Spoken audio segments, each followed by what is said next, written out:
Hello అండి. ఇవాళ మీకు చాలా టేస్టీగా అండ్ సింపుల్‌గా చికెన్ ఫ్రై ఎలా చేసుకోవాలో చూపిస్తాను. చాలా తక్కువ మసాలాలతో టేస్టీగా చేసేయొచ్చండి ఈ చికెన్ ఫ్రై.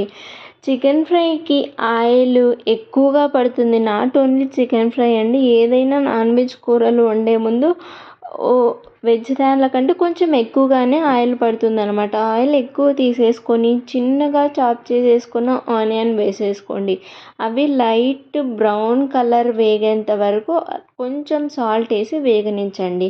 ఇంకా చికెన్ విషయానికి వస్తే అండి, మీరు చికెన్ వాష్ చేసే ముందు వాష్ చేసుకున్న తర్వాత కొంచెం వాటర్లో సాల్ట్ వేసి ఆ వాటర్లో చికెన్ వేసి నానబెట్టారంటే అండి, చికెన్ చాలా సాఫ్ట్గా ఉంటుందన్నమాట. పీచులుగా వస్తాయి కదండి మెత్తని ముక్కలు, అయితే అలా రాకుండా సాఫ్ట్గా ఉంటుంది.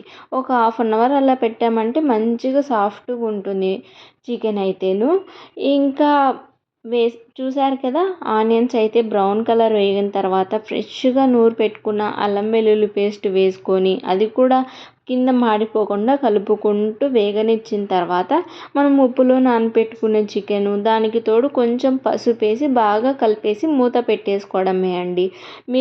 మనం చికెన్ని ఉప్పులో నానబెట్టేసుకున్నాం కదా, అందువలన ఇది కొంచెం వాటర్ వదిలి ఉడికిన తర్వాత సాల్ట్ సరిపోయిందా లేదా అని ఈ పాయింట్ ఆఫ్ టైంలో వేసుకోండి. ముందే వేసుకున్నారనుకోండి చికెన్ ఎంత పట్టుకుందో తెలియదు కదా మనకి, అందుకోసమని చెప్తున్నాను. ఇంకా నాన్ వెజ్ కూరలు ఏంటంటే అండి, అది ఫ్రై అయినా కొంచెం సగం వరకే ఉడుకుతుంది కదా, కంప్లీట్గా ఉడకదు. కాబట్టి నేను దానికి తోడు ఇంకొన్ని వాటర్ వేసి మొత్తం మనం వేసుకున్న ఆయిల్ ఉంది కదా, వాటర్ అన్నీ ఇంకిపోయి ఆయిల్ తేలేంత వరకు మంచిగా ఉడకబెట్టుకున్నానండి. ఇప్పటికంతా చికెన్ చాలా సాఫ్ట్గా, మనం కూర వండితే ఉడుకుతుంది చూడండి, అంత సాఫ్ట్గా ఉడికిపోయిందనమాట వాటర్ యాడ్ చేయడం వల్ల. ఇప్పుడు వచ్చేసి మీకు ఎంత కారం కావాలనుకుంటే అంత కారం. చికెన్ ఫ్రైలు అట్లాంటివి ఏవైనా కూడా కొంచెం స్పైసీ ఎక్కువ ఉంటేనే చాలా టేస్టీగా అనిపిస్తాయండి.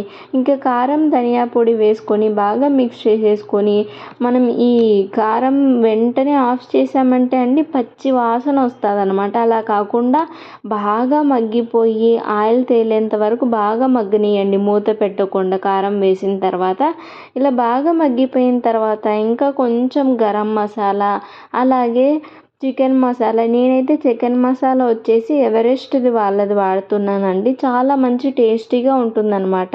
ఇంకా చాలా సింపుల్ అండి. చూసారు కదా, మంచి కలర్లో ఎంత ఎమ్మీగా కనిపిస్తుందో, నిజం చెప్పనా చాలా టేస్టీగా ఉందండి. కారంగా అసలే వర్షాకాలం కదా, ఇలా చేసుకొని తింటూ ఉండండి, చాలా మంచిగా ఉంటుందన్నమాట. దీనికి తగ్గట్టు కొంచెం రసం చేసుకున్నామంటే మిరియాల రసం, ఇంకా పర్ఫెక్ట్ కాంబినేషన్ అసలు. ఇంకా మీతో ఉంటే గిన కొంచెం కొత్తిమీర ఆకు, కరివేపాకు, పచ్చి మిరపకాయలు ఉంటాయి కదా, మధ్యలోకి చీల్చి వేసుకోండి అంతేను.